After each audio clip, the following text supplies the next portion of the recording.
Mateus capítulo 4. Nós faremos a leitura do verso 1 até o verso 4, ok? Se meu professor de sermão estivesse aqui, já teria me fulminado fazendo isso. Mas hoje eu queria me concentrar só até o versículo 4, ok? A tentação de Jesus. A seguir, foi Jesus levado pelo Espírito ao deserto para ser tentado pelo diabo. E depois de jejuar 40 dias e 40 noites, teve fome. Então o tentador, aproximando-se, lhe disse: se és filho de Deus, manda que estas pedras se transformem em pães. Jesus, porém, respondeu: está escrito, não só de pão viverá o homem, mas de toda a palavra que procede da boca de Deus. Amém. Vamos orar mais uma vez? Deus, nós queremos pedir ao Senhor que fale conosco nesse momento, que a Tua palavra seja clara, que o nosso coração esteja sedento e que o Senhor comunique ao nosso coração, Pai, a Tua verdade, para que a nossa vida continue sendo transformada, Deus, pela ministração do Teu Espírito em nós. Em nome de Jesus. Amém. Queridos, eu volto e meio conto algumas situações, né, da minha vida, e algumas histórias acabam até que se repetindo. Mas eu acho que no ano de 2008, se eu não me engano, 2003, por aí, eu saí do interior da Bahia para morar em Salvador. E foi muito difícil, porque eu, com um mês que eu estava lá, eu liguei para minha mãe, falei: mãe, não precisa mandar mais dinheiro, não precisa mandar mais nada. Eu morava com a minha tia, né? Mas as outras despesas eu que tinha que custear. Eu já arranjei um emprego aqui e eu estou me virando. Eu sempre tive muito essa preocupação. Minha mãe já pagava a faculdade do meu outro irmão e eu não queria pesar a minha mãe. E, gente, foi muito difícil. Foi muito difícil para mim financeiramente, porque eu passava perto, minha mãe ligava: Neilon, está tudo bem? Não, mãe, está tudo bem. E, graças a Deus, consegui um trabalho bom, o trabalho era perto da minha faculdade. Então, só que eu vivi uma crise muito grande. Eu queria viver do ministério, na época ainda não tinha convicção do que é que Deus queria para a minha vida, mas eu queria ter tempo para poder discipular pessoas. A igreja no período estava plantando uma outra igreja, eu queria participar e não podia por conta do meu trabalho. E eu entrei em crise por conta disso. E chegou um dia que eu estava em um setor do meu trabalho, era uma casa de máquina, eu trabalhava na parte de refrigeração de uma empresa terceirizada da Petrobras. E entrei ali e comecei a orar, comecei a chorar, falando: Deus, eu estou angustiado com a minha situação, Pai, o que é que eu faço? Eu não sei se eu largo o meu trabalho, porque eu fico mal em querer estar mais ativo com a vida da igreja e não poder, mas ao mesmo tempo, Deus, eu tenho medo de largar esse emprego e lá na frente eu quebrar a cara e o Senhor falar: eu não mandei você largar o emprego. Então pensa numa crise doida que eu estava passando. Mas naquele dia Deus falou de forma muito clara ao meu coração. Falou: larga o seu trabalho e vai dar aula de violão. E eu falei: sim, Senhor. Gente, eu saí daquela casa de máquina, procurei o gerente e falei: coloca meu nome na lista de corte, vou ficar só esse mês. E conversei, acertei minha vida e comecei a dar aula de violão. E a única coisa que eu pedi a Deus, quando eu orei, eu falei: Deus, eu só quero dinheiro para pagar a minha faculdade e para a condução. Não quero dinheiro mais para nada. Queridos, todo mês eu passava por uma dificuldade tão grande, porque chegava na semana de pagar a faculdade, ainda faltava 100, 150 reais. E eu não sei como surgia dinheiro, gente me ligando: achei um cartão seu, um bairro que eu nunca fui. Um primo meu está fazendo aula contigo, eu quero fazer aula, e minha irmã também. Aí na semana aparecia os alunos que eu precisava para poder dar aula. Só que nunca acontecia isso antes do prazo, era sempre muito em cima. E eu tinha que viver na dependência de Deus, e aquilo era muito difícil para mim. Queridos, como é difícil viver na dependência de Deus. Como é difícil você viver naquela situação que você está esperando um milagre. É muito bom quando surgem problemas que nós podemos resolver. Problemas que estão ao nosso alcance. Problemas que com uma, duas ligações a gente resolve. Passando um pouquinho ali o limite do cartão, a gente consegue também resolver. Mas quando o problema sai do nosso controle e a gente tem que depender da ação de Deus, queridos, aí é difícil. É muito difícil. E eu já angustiado com isso, porque ele chegava todo mês, quando eu achava que ia dar certo, falou, esse mês eu vou parar de ter aula, né, vou viajar e tal. E o interessante é que eu nunca paguei a faculdade atrasada. Sempre eu pagava no dia. Às vezes eu recebia o dinheiro no dia de pagar. Só que teve um dia que eu não consegui pagar a faculdade, no dia. Minha mãe me ligou, Ney, e aí, tudo bom? Tudo bom, mãe. Já pagou a faculdade? Não, mãe, não paguei ainda não, mas essa semana eu pago. Na fé, eu estava contando que ia cair algum aluno. E aí, uma semana passou, minha mãe ligou, Neylon, e aí pagou a faculdade. Falei, não, mãe, acho que a semana que vem já estão uns negócios mais ou menos certos aí, eu vou conseguir. Mãe conhece filho. Falou, Neylon, eu não acredito que você está aí passando dificuldade sem me ligar. E aí pronto, me descascou. Contei aqui que às vezes eu usava o desodorante regrado para não acabar, porque eu não tinha dinheiro para comprar depois.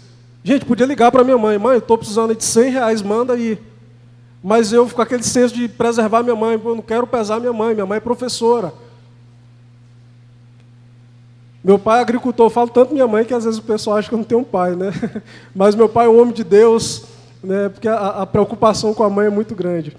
Mas o fato é que nesse dia, minha mãe falou, está faltando quanto?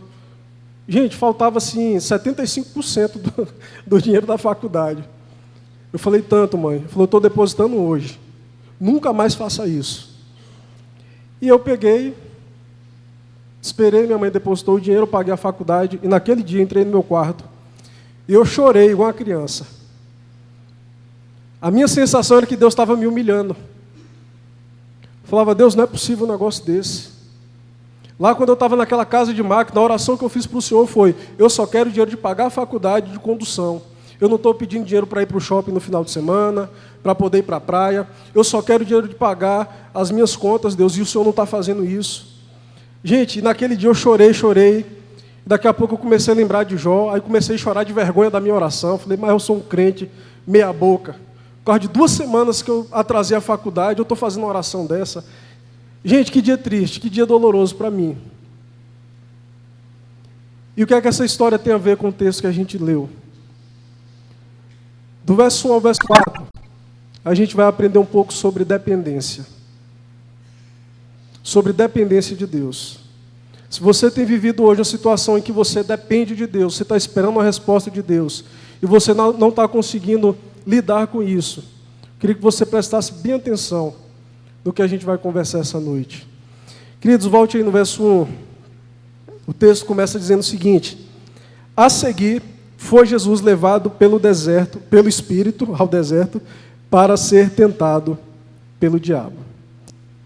Primeira coisa que a gente precisa observar nesse texto é a primeira parte aqui, a seguir. A seguir o quê? Mateus está fazendo uma conexão entre o capítulo 4 e o capítulo 3. E o capítulo 3, o final do capítulo 3, relata o batismo de Jesus. Esse é o relato. Batismo de Jesus. E assim que Jesus é batizado, o texto já inicia falando isso. Foi Jesus levado pelo Espírito ao deserto para ser tentado pelo diabo. Você acha estranho isso? O Espírito Santo levou Jesus para ser tentado pelo diabo no deserto. Não está dizendo que Deus iria tentar Jesus, que o Espírito Santo iria tentar Jesus, mas o texto diz que Jesus foi levado pelo Espírito Santo ao deserto para ser tentado pelo diabo. E a pergunta é, por qual motivo? Por que é que Deus fez isso com seu filho? Queridos, Jesus estava sendo levado para o deserto, porque ele iria se submeter ao teste que Adão falhou. Vou repetir, Jesus foi levado ao deserto para ser tentado pelo diabo, para que ele se submetesse ao mesmo teste que Adão, lá no início, se submeteu e foi reprovado. Paulo, quando ele fala de Jesus, Romanos, por volta ali, acho do capítulo 5, ele coloca Jesus, ele apresenta Jesus como o segundo Adão. Mas para a gente entender o que significa ser o segundo Adão, a gente precisa entender primeiro quem foi o primeiro Adão. E todos nós sabemos, Adão foi o primeiro homem que Deus criou. Deus criou Adão em estado de santidade, diferente do que muitos pensam e acreditam que Adão e Eva eram criaturas inocentes, que quando pecaram não sabiam o que estavam fazendo, mas eles tinham consciência. E eles foram criados em estado de pura santidade. E não só isso, Adão era o representante da humanidade diante de Deus. Adão representava a humanidade diante de Deus. E Deus colocou um teste para Adão, ali no jardim, no Éden. Adão, tem essa fruta, dessa árvore. Você pode comer do que você quiser desse jardim, mas essa que você não vai tocar, não vai comer, essa fica separada. E aí talvez você pense, não, mas, poxa, Jesus foi mal, Deus foi mal aí com o homem, né? Coloca o homem no jardim, coloca uma coisa para o homem ser tentado. Mas o fato, irmãos, era que Adão foi o único homem que teve livre-arbítrio. Foi o único homem que teve livre-arbítrio. O que é livre-arbítrio? Livre-arbítrio é você agir contrário à própria natureza. Às vezes a gente discute sobre livre-arbítrio, mas a gente começa a dar o nome errado para o assunto que a gente está discutindo. Para provar que eu e você não temos livre-arbítrio. No sentido de agir contrário à nossa própria natureza. A nossa natureza é caída, pecaminosa. Coloca um propósito no seu coração de passar a semana sua sem pecar. Vai ficar claro que você não tem livre-arbítrio. Você vai cometer pecados. Você vai agir de acordo com a sua natureza pecaminosa. Por mais que a gente se santifique, por mais que a gente busque a Deus, a gente está em processo de santificação. Mas nós não conseguimos agir contrário a essa natureza. E Adão tinha essa liberdade. Adão, ele poderia agir contrário à própria natureza, tanto que ele fez isso. Adão pecou contra Deus. E é interessante, porque quando Eva come daquele fruto proibido, gente, nada acontece. Vocês já perceberam isso? O mundo continua do mesmo jeito, mas a partir do momento que Adão come daquele fruto, o mundo desaba. A consciência de pecado vem. Isso já aponta, irmãos, para a responsabilidade que o marido tem, que o homem tem como cabeça do lar. Parece que o erro dos homens em casa tem reflexo muito maior do que o das mulheres, por ser o cabeça da casa. Mas o fato é que Adão pecou. E como ele era o representante da humanidade, todos nós fomos afetados pelo pecado. E no final do capítulo 3, Deus, quando encontra com Adão, com Eva e com a serpente, o que Deus fala com a serpente é o seguinte: maldita és entre os animais, tu rastejarás, comerás o pó da terra. E Deus fala algo interessante: colocarei inimizade entre ti e a mulher, entre o teu descendente e o seu descendente. Este lhe ferirá a cabeça e tu lhe ferirás o calcanhar. Gente, que coisa enigmática é essa? O que Deus está dizendo é: Satanás, você teve um propósito, um plano ao fazer o homem cair. Foi separar o homem eternamente da minha presença. Eu colocarei inimizade entre ti e a mulher. Ou seja, o que Deus está dizendo é que a humanidade, a partir de agora, será dividida entre aqueles que temem a Deus e aqueles que são contrário ao reino de Deus. E a primeira manifestação que a gente vê isso, de forma muito clara, é quando Caim mata Abel. Ali é a oposição entre duas sementes. Só que Deus diz o seguinte: este lhe ferirás a cabeça. Ou seja, de uma descendência, Deus foca em um único indivíduo, que representa Jesus. Você ferirá o calcanhar dele. Porque quando Cristo morre na cruz por nós, aquilo é reflexo da queda que Satanás precipitou o homem no Éden. Então Jesus, quando morre no Calvário, ele está ali tá tendo o calcanhar ferido. Mas o golpe fatal seria na cabeça da serpente. Ou seja, o que é que Deus está dizendo? Eu irei restaurar o homem. Eu irei resgatar o homem. Eu trarei o homem de volta para a minha presença. E para isso, sabe o que é que eu vou fazer? Eu vou mandar um segundo Adão. Eu vou mandar um segundo representante. Eu vou mandar um segundo indivíduo que ele vai vir e vai carregar sobre os seus ombros o pecado do seu povo. E por isso, quando você vê no verso 13 do capítulo 3, o batismo de Jesus, que é uma coisa que não faz sentido, quando a gente vai observar, interessante foi que eu preguei sobre o batismo de Jesus no último ECC, no domingo, no final do último ECC. Foi o mesmo texto. O mesmo texto não, foi o batismo de Jesus. E o que é que acontece no batismo de Jesus? Gente, batismo era símbolo de lavagem de pecado. Jesus tinha pecado? Não. Jesus não tinha pecado.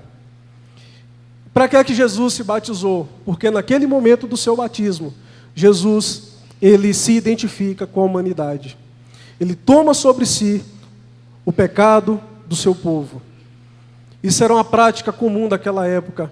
Era no dia da expiação, o sacerdote colocava a mão na cabeça de um bode, transferindo o pecado da congregação de Israel para o bode, e depois ele soltava aquele bode no deserto para o bode morrer. No momento em que Jesus é batizado, o pecado do seu povo é transferido para ele. E naquele momento, Jesus se identifica com a humanidade. E aí vem a frase de Deus no final, quando o Espírito Santo desce sobre Jesus. Ele diz o quê? Este é o meu filho amado, que me dá muita alegria. Sabe por que é que Deus estava alegre? O meu filho assumiu o compromisso dele. No momento que ele foi batizado, ele está dizendo: Pai, agora é comigo. Pode deixar que agora eu vou fazer o que o primeiro Adão falhou. E eu vou representar a humanidade, vou representar os teus filhos diante de ti. E por isso Jesus é batizado. Irmãos, mas sabe o que é interessante? Assim que Jesus é batizado, assim que Jesus se torna o representante da humanidade, o que é que acontece? Imediatamente, Deus já leva Jesus para o deserto para ser tentado. Ou seja, para fazer o quê? Para passar pelo mesmo teste que Adão passou no início. E é por isso que o Espírito Santo conduz Jesus ao deserto, para ele ser tentado. E quando a gente começa a ver as similaridades entre Jesus e Adão, é muito interessante. Só que nesse ponto existe uma distorção não, existe uma divergência muito grande. Porque quando Adão se encontrou com Satanás, ele estava num belo jardim. Só que Jesus encontra com o diabo aonde? No deserto. Quando Adão foi tentado, ele tinha tudo à sua disposição. Mas Satanás tentou Jesus no deserto, onde ele não tinha nada. Num lugar inóspito, árido. E outra coisa que chama a atenção é que Jesus vai para o deserto, o diabo não tenta Jesus no primeiro dia, não tenta no segundo, no terceiro. Gente, vai tentar em qual dia? No 40º dia. E o texto é bem claro. Verso 2. E depois de jejuar 40 dias e 40 noites, teve o quê? Fome. Aí o bicho apareceu. Satanás chega no momento de fragilidade física de Jesus. chega num momento de fragilidade. E é interessante que quando a gente está num momento de fragilidade, como o pecado se torna forte, como ele se torna atrativo. Quando Jesus estava com fome, Satanás aparece para tentar Jesus. E a gente vai ver aqui agora algo muito interessante. Olha o verso 3. Então o tentador, aproximando-se, lhe disse: se és filho de Deus, manda que estas pedras se transformem em pães. Se és filho de Deus, mande que essas pedras se transformem em pães. Gente, a tradução, se a gente não lê com bastante atenção, parece que o que o diabo está dizendo é, lançando uma dúvida a respeito de que Jesus era o Filho de Deus. Como se ele estivesse condicionando a filiação de Jesus a uma demonstração de poder. Imagina, se o diabo ia chegar, você está dizendo que você é o Filho de Deus, porque foi isso que Deus declarou no seu batismo. Esse é o meu Filho amado.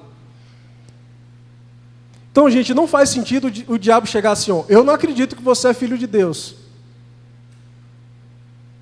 E eu também acho que você deveria desconfiar a respeito disso. Então, para provar que você é filho de Deus, transforme as pedras em pães. Gente, não foi isso que aconteceu. O que Satanás está dizendo é, já que você é filho de Deus, resolve esse problema teu da tua fome. Você tem o reino de Deus à sua disposição, você pode fazer isso agora. Você está passando fome, como é que o filho de um rei, como é que o dono do mundo está aqui 40 dias jejuando, com fome, e não fez nada ainda? Se fosse eu transformava essas pedras em pães aqui agora e comia, resolvia o problema. Vocês já se perguntaram qual seria o problema se Jesus transformasse as pedras em pães? Qual que seria o pecado? Qual que seria o pecado de Jesus se ele transformasse as pedras em pães? Sabe qual que seria o pecado? O mesmo de Adão. Não depender de Deus. Jesus foi o filho que se colocou debaixo da dependência de Deus em todas as coisas. Ele deixou de lado toda a sua glória, todo o seu poder. Ele se sujeitou a Deus e falou: Pai, faz comigo conforme a tua vontade. Eu vou depender do Senhor em tudo. Eu vou depender do Senhor em todas as coisas. Isso fica claro na resposta de Jesus. Verso 4. Jesus, porém, respondeu: está escrito, não só de pão viverá o homem, mas de toda palavra que procede da boca de Deus. Sabe o que é que Jesus faz? Ele cita Deuteronômio, capítulo 8. Queria que você abrisse nesse texto, por favor. Ou acompanhasse a leitura.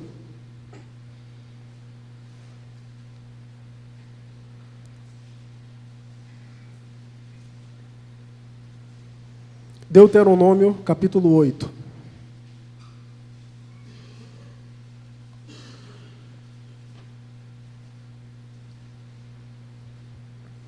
Diz assim: cuidareis de cumprir todos os mandamentos que hoje vos ordeno, para que vivais e vos multipliqueis, e entreis e possuais a terra que o Senhor prometeu sob juramento a vossos pais.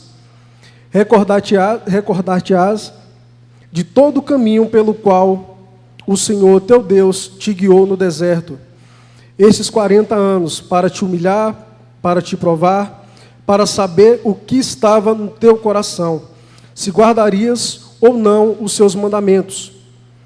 Ele te humilhou e te deixou ter fome, e te sustentou com maná, que tu não conhecias, nem teus pais o conheciam, para te dar a entender que o quê? Não só de pão viverá o homem, mas de tudo que procede da boca do Senhor viverá o homem.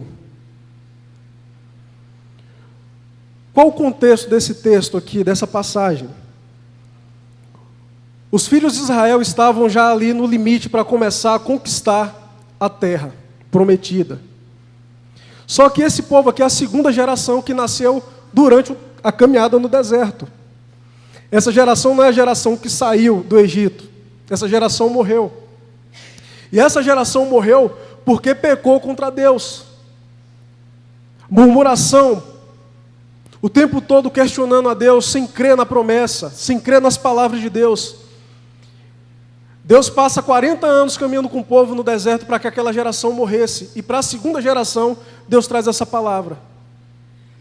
E é interessante porque o que Deus faz aqui é falar o que é que Ele fez. Ele fala, eu caminhei com vocês durante 40 anos no deserto. Gente, interessante, Jesus estava 40 dias jejuando no deserto, passando pela mesma circunstância em que o povo passou. Como que Deus fez isso? Humilhando e provando o povo. Ele fala isso. Eu provei vocês, eu deixei vocês terem fome. Com qual motivo? Revelar o caráter de vocês e moldar o coração de vocês. Querido, se você está passando por um deserto hoje, saiba que esse deserto vai revelar o teu caráter, com o propósito de moldar o teu coração. Será que nós, no meio dos conflitos que temos vivido, no meio das lutas que temos passado, nós temos nos comportado como o povo do deserto? E Deus fala, eu fiz vocês terem fome, mas ao mesmo tempo que eu deixei vocês terem fome, eu providenciei comida. Eu deixei vocês com sede. Mas ao mesmo tempo que eu deixei vocês com sede, eu providenciei água. Para quê? Para que vocês aprendessem que não é só de pão que o homem vive, mas de toda a palavra. Ou seja, vocês precisam colocar a confiança de vocês naquilo que eu falo. E no momento que a coisa ficar difícil, a necessidade que você está passando, as necessidades físicas, emocionais, não podem ser colocadas acima e além da minha palavra. Vocês precisam descansar na minha palavra. Vocês precisam descansar naquilo que eu prometi. Eu falei que eu iria conduzir vocês até a terra prometida. Agora, porque deu 2 horas da tarde, vocês não comeram, vocês vão reclamar? Aguenta aí que eu sou fiel. Segura o coração de vocês, porque eu vou entrar em providência. E era isso que Jesus estava fazendo, irmãos. Jesus estava no deserto com fome, querendo se alimentar. Jesus era homem, carne e osso, ele tinha necessidades. E ele não transformou pedra em pães, porque ele se colocou debaixo da dependência de Deus. No seu coração estava muito claro, meu Pai cuida de mim. Minha barriga está um oco, está doendo, está fazendo barulho. Sabe quando você está com fome que a barriga faz barulho? O estômago faz barulho? Nem com aquele barulho no estômago, Jesus tomou providência com as suas próprias mãos. Ele continuou dependendo de Deus. Irmãos, não confiar na palavra do Senhor nos leva a viver fora da sua dependência. Quando a gente não confia na palavra de Deus, quando a gente não confia no caráter de Deus, a gente começa a viver fora da dependência dele. Que é uma prova? Abraão. Não é verdade? Deus deu uma promessa a Abraão. Abraão, vou te dar uma grande descendência. Vou te dar um filho, Abraão. Você está velho, mas pode deixar que eu vou entrar em providência. No momento em que o coração de Abraão e de Sara começou a ser afetado pela circunstância, pelo tempo, Sara deu uma ideia magnífica para Abraão. Abraão, deita com a escrava Agar, porque eu acho que o vencimento dessa palavra já foi. O prazo de validade de acontecer já venceu e nada aconteceu até agora. A partir daquele momento, Abraão saiu da dependência de Deus e começou a resolver as coisas da própria maneira. Ele pecou contra o Senhor. Nós somos desafiados, irmãos, constantemente a confiar na palavra de Deus. Nós somos constantemente a confiar e ficar apegado, abraçado àquilo que Deus nos prometeu. E não é fácil, porque o tempo passa, nada se resolve, a situação só piora. E a palavra de Deus começa a se esfriar no nosso coração. Coisas que nós tínhamos convicção plena, a gente começa a questionar, a gente começa a duvidar. Mas Jesus nos ensina a depender de Deus. E por isso Ele fala: nem só de pão viverá o homem, mas de toda a palavra que procede da boca de Deus. Jesus ainda diz: está escrito, ou seja, Ele fala, ó, existe uma verdade revelada, que foi deixada para o povo do Senhor se agarrar nela. É algo que eu já falei aqui, irmãos. Deus não deixou a palavra dele para nós, para que nós cobrássemos dele. Ó, Deus, lembra, Deus, olha o que é que o Senhor falou. Não, a palavra de Deus foi deixada para nós, para que nós descansássemos nas promessas que Ele nos fez. Irmãos, como é difícil, porque a gente começa a ser testado em outros níveis. Deus começa a aumentar o nível de exigência, Deus começa a aumentar o nível de lutas, de dificuldades. E a gente começa a perceber como o nosso caráter é transformado a partir do momento que a gente se agarra na palavra de Deus. A partir do momento que a gente se agarra à palavra de Deus, entendendo que Deus cuida de nós, as coisas começam a ficar diferentes. Irmãos, vou fazer uma pergunta difícil para vocês, eu queria que você respondesse para você mesmo, tá? Com toda sinceridade.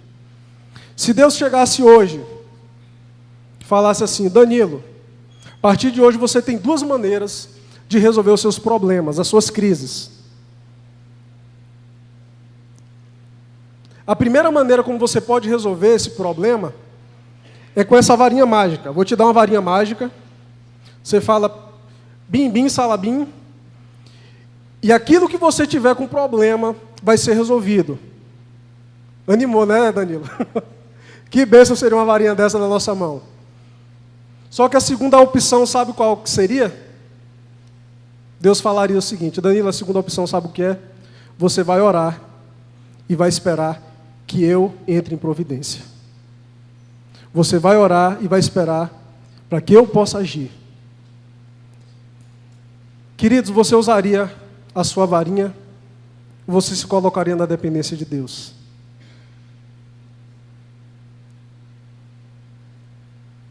Está aí revelado que tipo de dependência de Deus nós temos. Querido, se eu tivesse uma varinha dessa, ela funcionasse a pilha, eu ia trocar uma vez no mês. Porque a gente começa a querer tomar a decisão, fala: Deus está demorando, Deus não está me respondendo, Deus não está me ouvindo, não é possível. E a gente faz o que Abraão fez. A gente mete os pés pelas mãos, a gente peca contra Deus. Eu não estou dizendo, irmãos, que a gente não tem que tomar providência diante das dificuldades. Mas essas providências não podem ir de encontro ao caráter de Cristo, moldado em nós. Então, irmãos, você usaria essa varinha? Deus, só essa vez, Deus. Só essa vez, ó Deus, o Senhor está demorando, eu vou usar só hoje, eu prometo que amanhã eu não uso, essa semana eu não uso. A tentação dessa varinha é ser muito grande, irmãos, porque a gente não consegue descansar em Deus, falar: Deus, o Senhor vai fazer.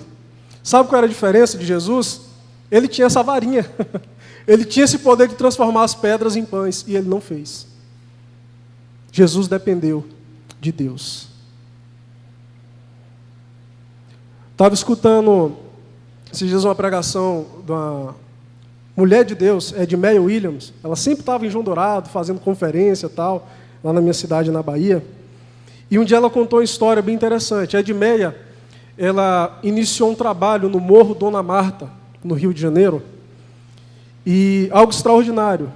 Um dia ela saindo da igreja, ela, casada com um engenheiro da Petrobras, uma mulher extremamente rica, viajava para tudo quanto é lugar no mundo.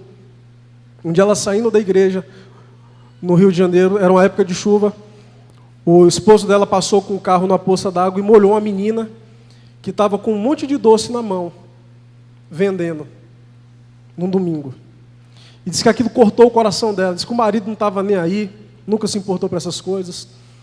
E na outra semana ela voltou na igreja e perguntou para o porteiro, quem era aquela menina? De onde ela é? Falou, daqui, ó, e apontou. E ela viu aquele mundo, que era aquela favela. E ela falou, Deus, eu quero essa favela para o Senhor. Eu quero ganhar essa favela para o Senhor. E a Edmeia, ela ia todo dia para o pé do morro, porque não podia subir. Ela levava suco, sanduíche, dava para os meninos que ficavam brincando ali, filhos de traficantes, pessoas bem complicadas. E ela pregava o evangelho para esses meninos, contava história. E ela sempre perguntava, né? Quando é que eu vou poder subir? Falou, não, tia, ainda não pode subir agora não. E um dia os meninos falaram, tia, falaram que a senhora pode subir. E ela disse que quando subiu nunca viu tanto fuzil na vida dela. E ali ela começou um trabalho lindo, lindo, lindo, no Morro Dona Marta. E ela tem uma casa lá chamada Casa Maria e Marta, que acolhe crianças. Elas passam um dia ali enquanto os pais, as mães estão trabalhando. E ela disse que um dia ela se deparou com algo que cortou o coração dela.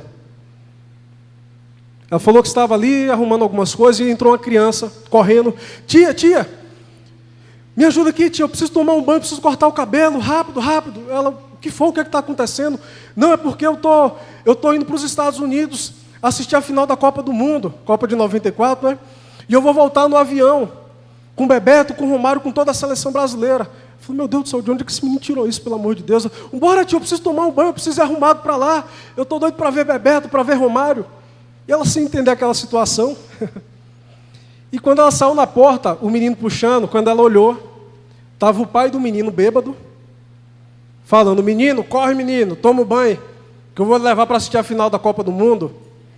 Enquanto ele falava isso, os vizinhos davam risada, e diz que aquela criança olhava para os vizinhos e fala, não dê risada, meu pai está falando que vai me levar para a Copa do Mundo, para assistir a final. Não dê risada porque eu vou para a final da Copa do Mundo, eu vou voltar no avião com o Bebeto, com o Romário. E ela achando aquilo, meu Deus do céu, criança sendo iludida por um pai bêbado. E naquele momento ela falou que Deus disse com ela, falou, Edmeia, eu queria que você confiasse na minha palavra, igual essa criança está confiando na palavra do pai bêbado dela.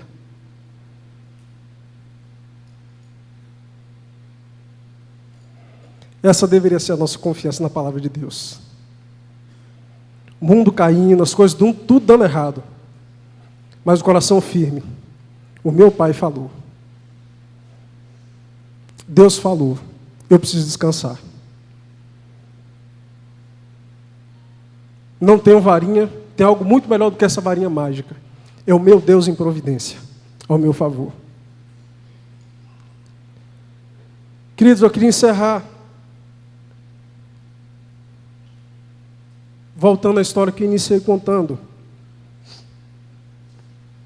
Naquele dia de muito choro, porque eu não consegui pagar a faculdade no tempo que eu deveria pagar, chorei e pedi perdão a Deus. E no outro dia, eu estava viajando com a equipe que estava começando esse trabalho em outro lugar, abrindo uma igreja ali, começando um trabalho. E chegou lá, o pastor fez uma pregação falando muito a respeito disso, de confiar em Deus, de entregar as coisas na mão de Deus. E depois dessa palavra, o pastor pediu para que a gente comentasse, né, como é que a gente estava. E Deus tinha trazido uma paz no meu coração muito grande a respeito da minha vida, das coisas que Ele iria fazer comigo. E eu que nunca fui de ficar abrindo minha vida, contando problema para ver se alguém resolvia. Naquele dia eu abri meu coração para a equipe e falei, gente, essa semana foi muito ruim para mim. Contei a situação, chorei muito, né, eu saí do meu trabalho para poder servir a Deus, ter mais disponibilidade. Inclusive eu só estou aqui por causa disso. E assim, eu fiquei com muita vergonha, porque eu agi dessa maneira, no momento de crise, no momento de desespero. Mas eu estou firme no meu coração que Deus vai cuidar de mim. O pastor olhou para mim, sorriu, falou, Neilon, Semana passada, eu e o reverendo Antônio, a gente estava conversando sobre você. E a gente decidiu já tem um mês mais ou menos, que a partir do próximo semestre, a igreja vai assumir sua faculdade. Nunca comentei. Ninguém sabia que eu passava por dificuldades assim. Irmãos, eu fiquei tão chocado com aquilo que eu não sabia se eu chorava, se eu ria. Eu falei, Deus, como o Senhor é surpreendente. Eu terminei os últimos 2 anos de faculdade, irmão, sem pagar mais nada do meu bolso. Porque Deus entrou em providência. Queridos, agora como é que eu, tendo uma experiência dessa com Deus, começo a passar por uma dificuldade hoje e começo a questionar. Ah, Deus, o Senhor não olha para mim. Ah, Deus, o Senhor não faz nada. É obrigado a Deus lembrar, opa, volta no tempo. Volta no tempo e olha a sua vida. Eu já lhe desamparei? Quando eu te desamparei, na verdade, foi temporariamente para aprender, para te ensinar a confiar em mim, a descansar em mim. Então, irmãos, quando Deus permite a gente passar por dificuldades, não é por falta de fidelidade, não, é porque Ele tem um propósito com aquilo. Às vezes para nos tornar pessoas mais humildes, depender dos outros, para nos ensinar a paciência, o domínio próprio, a perseverança. Deus nunca deixa a gente passar por isso por mero sadismo. Deus, Ele tem interesse no crescimento dos filhos dEle. E eu queria, irmãos, encerrar dizendo que nem só de pão viverá o homem. Talvez você esteja nos últimos anos da sua vida, focando a tua vida no teu trabalho. Muitas vezes você tem consciência de que sua família está sendo prejudicada por conta do trabalho excessivo que poderia ser poupado, que você poderia trabalhar menos. Mas a fome de pão é tão grande que a gente esquece da palavra de Deus. Sabe aquela confiança de que eu não vou mais fazer isso, nem que meu padrão de vida caia, nem que minha renda baixe, porque eu sei que meu Deus não vai desamparar, e eu não vou começar a negociar, eu não vou começar a permitir que coisas importantes da minha vida sejam privadas por conta da minha falta de fé. Queridos, não perca a tua comunhão com Deus, com a igreja, por conta de trabalho. Não tome decisões precipitadas por falta de fé. Não comece a fazer aquilo que contraria a vontade de Deus, porque a fome de pão está muito grande. Porque nós precisamos entender que o que deve trazer centralidade ao nosso coração são as promessas de Deus, a convicção de que Deus luta por nós.